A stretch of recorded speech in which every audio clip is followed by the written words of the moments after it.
presented by Adya Arnab Entertainment एक चारी।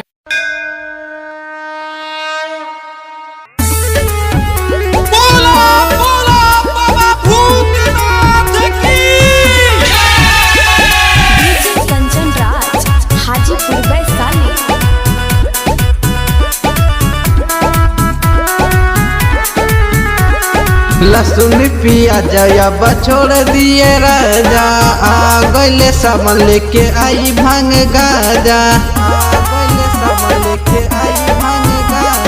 लहसुन प्याज छोड़ दिए राजा, आ गइले सामान लेके आई भांग गाजा। नया नया सारी गेरुआ रंग के लादिना कि पिया जानी लादीना हो कमरिया देवघर नगरिया चलना। कि पिया जानी लादीना हो कमरिया देवघर नगरिया चलबना।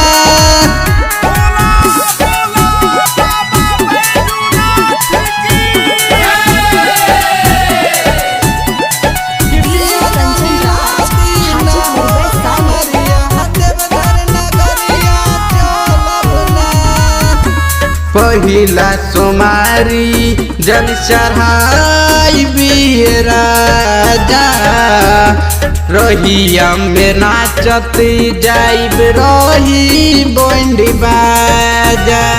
संगमा में हमरे तू रहिया हो, जैसे बोला बामा बोलिया हो।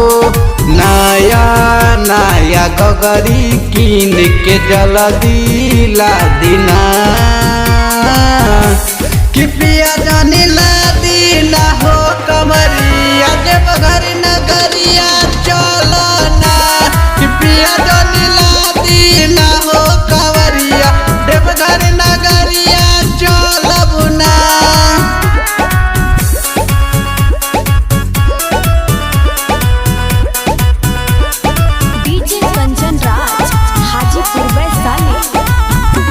साजन सुमन कैले गारी के बुक हो, सब कर में हर जाई कहले न झूठ हो।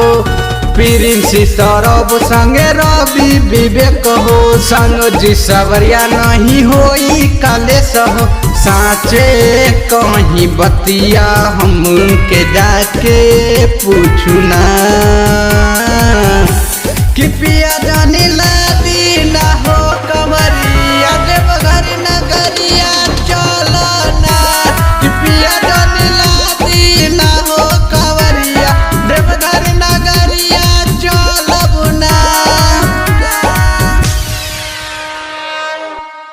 आद्या अर्नब रिकॉर्डिंग स्टूडियो एक चारी।